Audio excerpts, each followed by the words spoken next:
Hey, fight fans, welcome back to Carlo Cruza MMA. Today, I'm with a guest that has appeared on this show multiple times. I'm talking maybe 6, 7, 8 interviews. I'm talking starting as soon as a few years ago, Icon FC in Savannah, followed him Conflict MMA. And for the first time, I can proudly say, welcome to the show, UFC fighter, Mr. Malcolm the Machine Wellmaker. Malcolm winning on the Contender Series Tuesday night, devastating knockout over Adam Bramhald early in the first round. Took him out with 2 minutes left. Has it sunk in, man? Does it make sense? Like, are you still kind of pitching yourself? I mean, you're a UFC contract employee, man. Yeah, my life, it literally has changed overnight, man. Just everything about, the type of conversations going on in my phone, the way I'm being treated on a daily basis, it literally changed at the moment that Adam Bramhald hit the canvas. It's still hard to wrap my head around. It still feels like a dream.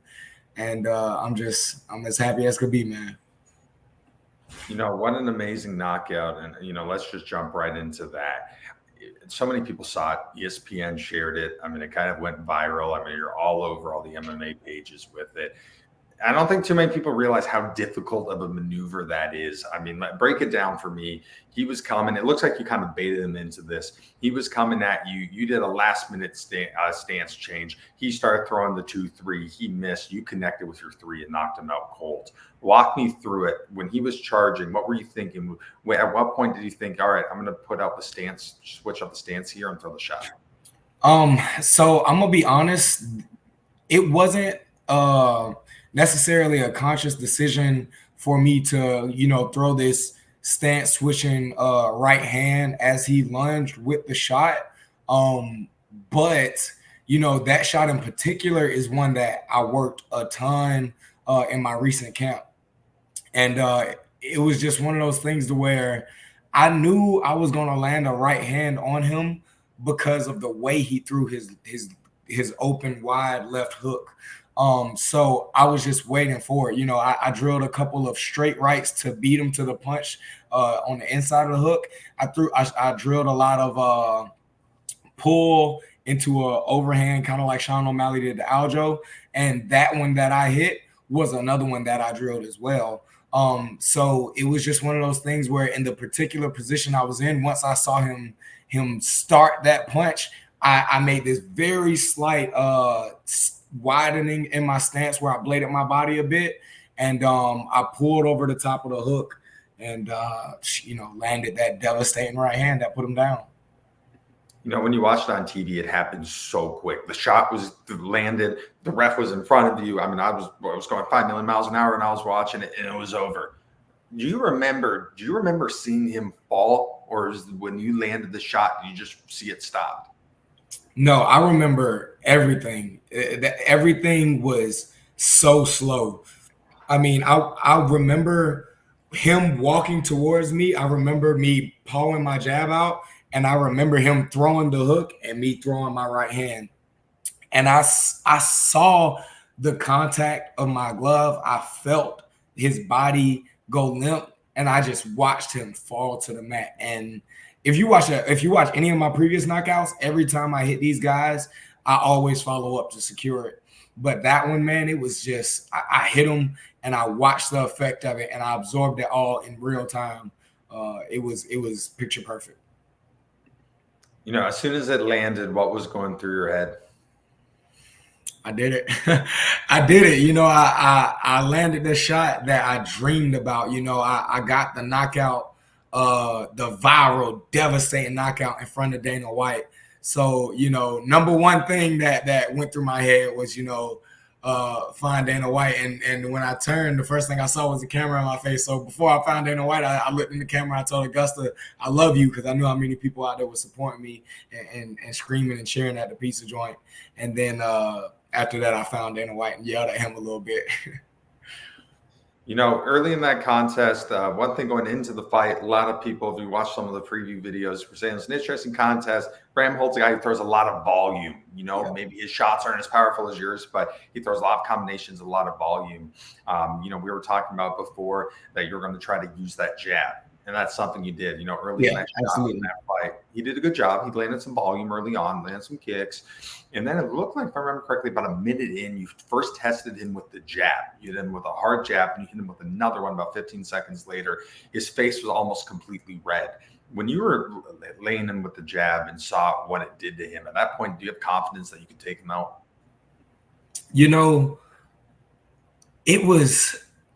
It was crazy. When I started hitting him with my jab, I was hitting him so hard with it that I thought it was a fluke. Like I hit him with the first jab so flush that I was like, okay, that was really good. And when I sent the next one and it hit him even harder, I was like, maybe his timing is off. Maybe his footing was wrong. Like there's no way my jab is so, the timing is so right. The speed is so quick that it's going to be that effective. So I almost became hesitant because I expected him to be able to handle the jab better. And it continued to be just as effective. And off of that jab, I saw him wanting to kind of try to counter it with his right hand. So he was kind of in a stance looking to pull. And that's when I started throwing the calf kicks because he was looking for that, or throwing the teeps straight up to his body. The jab set up absolutely everything. And I feel like it even made him overzealous and made him, want to engage more and get me the knockout. Following the fight, obviously, things going crazy. You had Daniel Cormier yelling. I love looking at the shot of Dana up close with Hunter Campbell beside him. Yeah. Their facial expressions said it all. Dana was like, oh, my God. And Campbell was freaking out. When you finally got to see that clip, man, you take a little joy in watching that? Yeah, absolutely, man. I mean, everybody knows it. It's a famous quote, but Dana White says he looks for holy shit moments, and that was the definition of it. If you could just freeze that frame and put a speech bubble next to him, you know exactly what he's saying. And before the fight even started, weeks 1 and 2, one thing he kept saying over and over again, I'm not looking for 30-year-old contenders. Yeah. Obviously, you're not late in your 30s. You are 30. With that being said, I know you heard it. You heard him say it a couple times. Was there a thought process of need? Did you feel like you needed the knockout in that situation? Did that mess with your head at all? Yeah, I was watching every Contender Series week before mine. Obviously, I'm leading into my own fight, so it was a lot of attention I put on it just to kind of familiarize myself with what I was going to be in. And he did mention multiple times that he wasn't, very excited to sign 30-year-olds as far as prospects go from the Contender Series. And I'd be lying if I told you that when I heard it, I didn't feel, personally hit a little bit, because I knew I was 30. I knew I was coming into the game a little bit late. But honestly, that thought didn't last for long, because I know what I have. I know the package I have to offer. And I know that when he puts that 30-year-old label on it, it's not just the number. It's more to it. And nothing about me feels like a fighter that's old. Nothing about the way I talk, nothing about the way I move, nothing about the way I fight. Nothing about me feels like I'm not what they're looking for. Everything about me, I feel like, is what they want, other than the number next to my name. And even with that being said, I feel like I got a lot of years in the game. I just started training at 22. It's not a lot of stress on my body. I don't take shots in my fights. I've been relatively free of injuries, so I'm actually really excited. And that thought didn't last too long or discourage me too much at all. One thing that's interesting when you watch the Contender Series, it's such a different atmosphere. There's no walkout music. They don't even announce your name. It's not too many people in there. It's really quiet. Could you hear the commentators? Could you hear DC and them talk?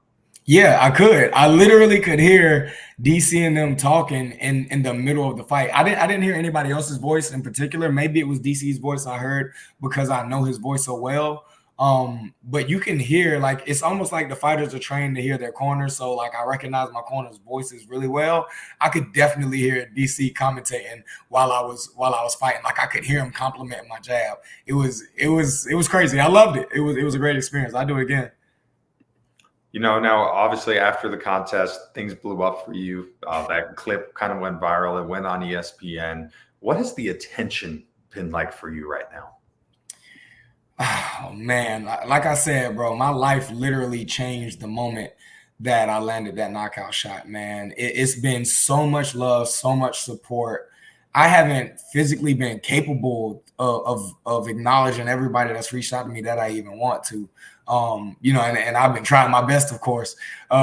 It's insane, man. I went to, the store earlier to buy something, and the ladies at the store recognized me from the news, and they gave me a discount, so it's insane, man. I'm doing, a first pitch at the Augusta Green Jacket Stadium tomorrow, meet and greets, and I'm on a billboard on Washington Road, the busiest street in Augusta. It's insane, man. I really truly feel like Augusta is celebrating not just me, but with me. And it's a dream come true. Like I said, I ain't came down yet. You've been through so many sacrifices in your life. We've talked about it so many times here on this channel. Before you started MMA, you're at a different place in your life, man. You've said, it was a bad place. You really found a family in Fagler's MMA, especially guys, Jake, Pops, yes, Joel, the rest of the guys, all three of those individuals were there. They were with you in Vegas. They were with you before the fight. They were with you after the fight. What was it like to, hug them and celebrate with those guys? Man, what they've done for my life, it extends well beyond what I've done in the cage. What they've done for me, where they've brought me as a man, the holes they've pulled me out of, the things they've taught me. It is so valuable. And for so long, I've wanted to give them something in return. And of course, they always tell me they're proud of me. When I was winning amateur fights, kickboxing matches, they was already proud of me. They was content with what I was doing. But I knew accomplishing something like this, getting a UFC contract and doing it with them, would be a real gift that would give me some peace and make me feel like I actually, did something that could even stand up, close to what they've done for me. So, when I finally got that knockout, when Dana finally gave me that contract, and the same people that showed me how to throw my first punch was standing right on side me, it meant the world to me, man. My heart is as full as could be, and I'm absolutely content with the work I've done. Was there any doubt at all when you were waiting to get the final decision that you were going to the UFC? Nah, there was no doubt at all. I knew how devastating the knockout was that I landed, and it was impossible for me not to get signed. There was no way at all. So I was 100% sure I was going to get my name called. A lot of guys after something like that, they might take a couple of weeks off. They may go on a vacation. They may go celebrate. You're back at the gym tonight. You're helping your guys. You're helping, Axel and Riley prepare for their upcoming fights. Amanda put a thing on Instagram of you mopping up the floor. Yeah, that's right. She sure did. Did you feel like you had to? I mean, what was the decision to go back training right away? So I got home, and, I haven't had too much downtime, to even really sit down and really reflect and wrap my head around things. But, for a moment, I did sit there and think about, doing my victory lap and eating good and relaxing. And, I just realized what got me to where I'm at, and it was hard work. It was spending time with the guys at the gym. It was, being the guy that was hitting the mats and being the last one out, locking up at night. And, I was in Vegas telling my teammates how I couldn't wait to get back to the gym and work with the guys because they got fights coming up, and I couldn't help it. I had today off work, and I knew training was going on tonight, and I'm healthy as could be. I got no injuries. I feel good. I'm in a good place. My schedule's clear, so I showed up. I did my rolls. I did my rounds. I did my drilling. Held some mitts for the guys. We hung out. We talked, listened to some music, and locked up for the night. So. It's only right, man. I got to keep doing what got me here, and that's hard work. You got the contract. You're a UFC fighter, but do you really feel like you haven't done anything yet? I mean, you've got your foot in the door, but is now the time, to really start building your career here? Yeah, absolutely, man. I've been saying it. I tell the amateur athletes this all the time. You know, they get this idea that, man, I've been working so hard. When I finally get a title, I'm gonna relax a little bit. Or, you know, when I finally go pro, I'm gonna relax a little bit. And I tell them, hey, bro, I thought the same thing. But what I learned was the work don't stop. You know, the world keeps spinning and rent is due every day. The bar keeps getting higher. Every time you knock somebody out devastatingly, the expectation goes up. Every time you get another belt, you know, there's more people who want it. And that applies to me too. You know, I just cracked the UFC. I stepped through the door, and now the level of competition goes up, the expectation goes up, the stage goes up, the amount of eyes on me goes up. Everything I do is bigger risk, bigger reward. Um, and I'm not gonna say it's not time to celebrate. It is. You know, we're gonna celebrate while we're on the journey, but we're gonna keep elevating. I'm gonna keep getting better. We got stuff we can work on from the fight I just had, even though it was a good performance. There's things that I can do better to make sure when I go in there next time, I'm putting another stamp on the statement that I put in front of Dana White.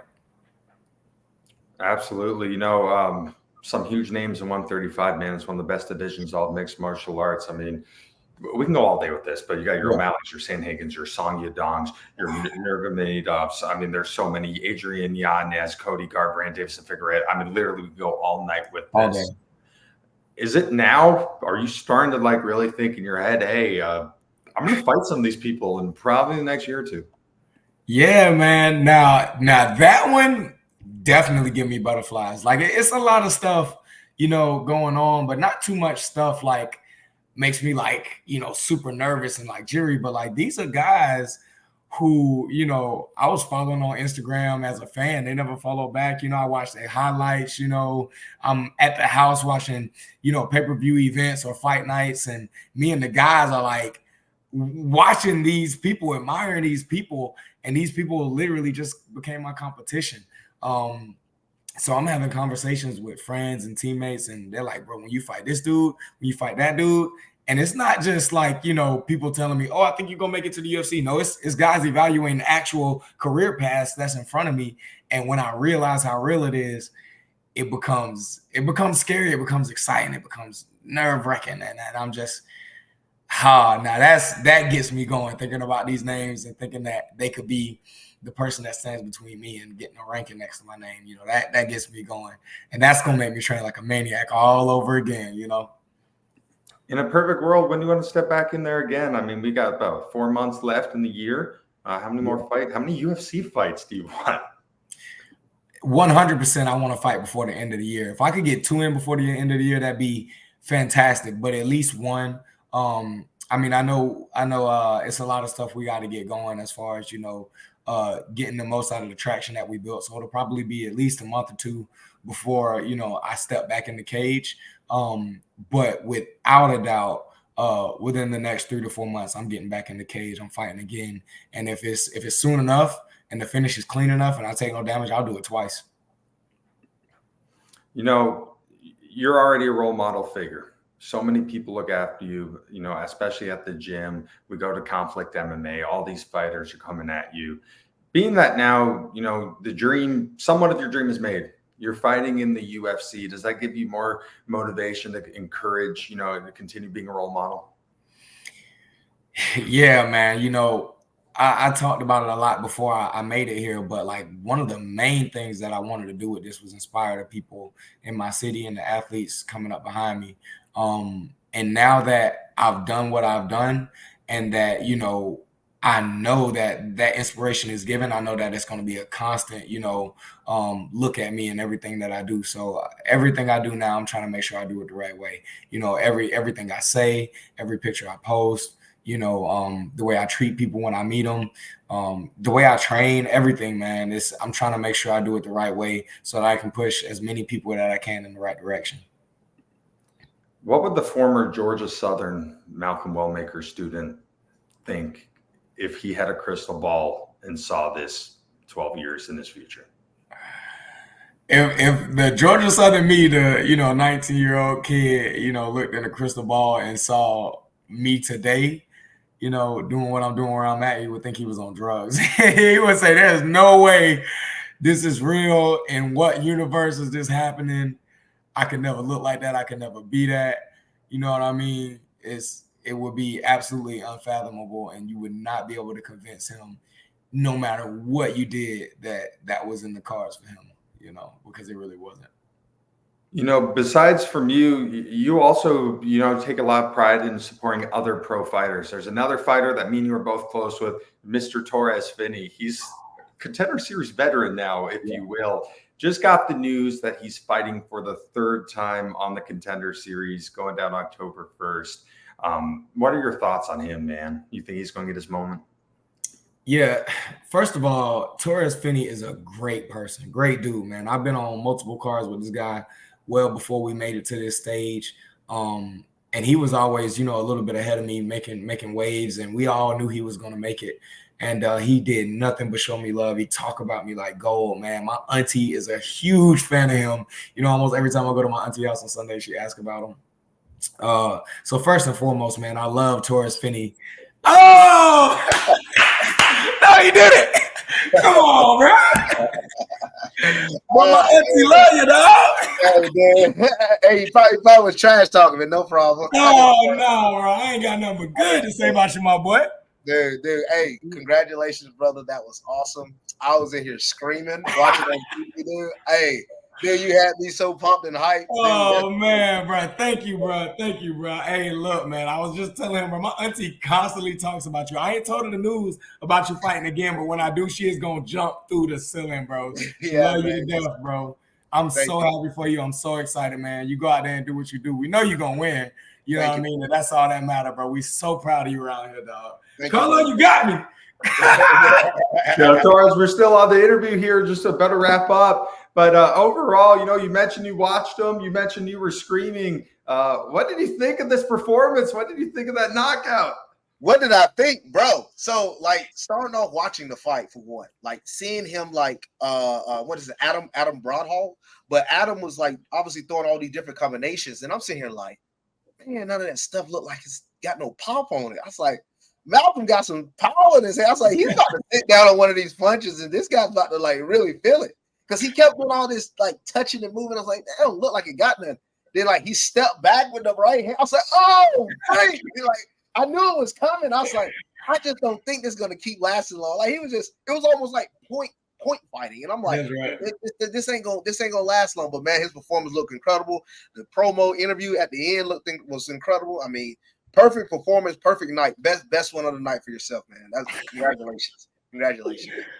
Yes, sir. Thank you so much, dog. I love you so much, bro. I cannot wait to see you go and get yours, dog. It's been a dream come true for me, man. And I told him we've been fighting on local cards together. We talked about this moment for so long, bro. So it's only right, bro. It's real dreams coming true, man. Damn, man. My dog. Hey, you the man, bro. I'm excited. I'm excited for the future. And also, that was really awesome to see the kids and all the support and the fans in Augusta when you're getting off the plane, dude. Oh my gosh, man, bro, it's incredible. My heart is full as could be, dog. It's love, man. I'm so happy, man. We're gonna be tuned in for yours. Don't worry. We tap in. Thank you, man. I'm excited. Sir. Love you, my boy. I'm gonna hit you up, dog. Yes, sir. Both of you guys absolutely understand what it's like to go through sacrifices. You guys both know what it's like making very money on the regional scene, working these different jobs, doing all the stuff, getting punched in the face at training camp. But to be able, I'll let both of you guys answer this, but to be able to, have success on the Contender Series, obviously Malcolm, you're in the UFC, Torrez, you're about to have another opportunity to get there. Does it make it all worth it being able to step on that stage and do battle? Malcolm, I'll let you go first. Yeah, absolutely, man. The sacrifices, every time we, get up and drag ourselves to the gym, we envision the moment, where it all pays off, where that contract comes through, where you finish that fight and your hand gets raised.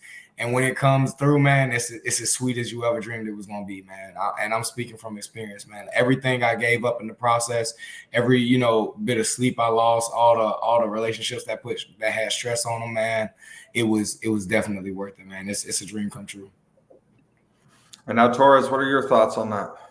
Yeah, man, I definitely agree with Malcolm. Obviously, Malcolm was able to eventually get the other side of it, but it's been a blessing still. Be able to go on that stage and be able to perform multiple myself twice, about to do it a third time. But it is that feeling. And when you get there, it's like, I belong here. So that's the purpose of like when getting there. You're like, I really do belong here. Those it's not the moment is too big for me. It's about just me going there performing. And yeah, man, like it was a blessing to be on there the first time, blessing to be on there the second time. Obviously excited to be on there the third time. So yeah, we're just gonna keep rolling and keep tracking on. And now, when you guys are both in the UFC, I mean, is this Georgia mixed martial arts? Is this going to be the face of Georgia MMA right here? It is, bro. We did it, dog. Yes, sir. We really did, man. It's crazy, man. I mean, kicking it off, and I tell people, man, a lot of people sleep on the Southern MMA. They think a lot of people in the South don't have really good MMA. They sleep on us, but there's a lot of great fighters here in the South, man. And you know, Malcolm is definitely one to prove it. I'm definitely continuing to try my best to prove. We got a lot of guys that's in NFC, a lot of guys in Conflict, a lot of guys in Aries. I mean, there's a lot of dogs around here, man, and people sleep on them. But I like ourselves. My granddad talks about it all the time. He said, you were raised in the South, boy. You ain't let nobody from up north or somebody overseas beat you. He would always talk about that type of stuff. Like, he ain't lying. You know, like it's different in this ward over here. So it is, bro. Over here, man. We got some dogs over here. And I can't wait, man. I know so many people are going to come behind us and do what we do and even more, man. And I'm excited about it, you know, and trying to inspire all those people. So it's good, dog. You know, Malcolm, there's a lesson learned from someone on this interview. When you fight in the future, one thing that I've learned, even if you're at the UFC, it's very important to make sure your phone stays with you at all times. There's janitors out there that will steal phones. One of us here has went through that. So just make sure you always have your phone on you at the same time. Insane, bro. Insane. I can't believe you went through that, bro. Especially after such a knockout. If they can see what you can do, I wouldn't play with you or your pork chop, boy. For real. All right, Malcolm, last question for you. In a perfect world, what else are you going to accomplish to, you know, close out the year? You know, before the end of the year, you know, I get the opportunity to go and fight again. Hopefully on a big card with a lot of eyes on it. And I get another devastating knockout. And we keep building on the traction that we started, you know. I'm super content with, you know, how much just this Contender Series win has done for my city and my school and all the athletes behind me. But now it's time for me to actually start, you know, making a name for myself in the division. And that's what my mission with my next fight is going to be, to go in there, make a statement, get a knockout, and put those guys on notice. All right, guys. Thank you so much. Malcolm, what an amazing accomplishment, man. We've been friends for a long time now, and so amazing to see you do this. Finney, thank you for coming on. And, you know, another reason why I want to bring you, Finney, on here is because you know how to close things out. And I want to do a signature close off. I want us to do do it. Is cooking. It's his interview. No, you got to do it. You shouldn't have popped up on me like that. Y'all surprised the hell out of me. You got to do it. All right. You already know, man. We got to do it. But what's your rest? It is cooking. Come on, baby.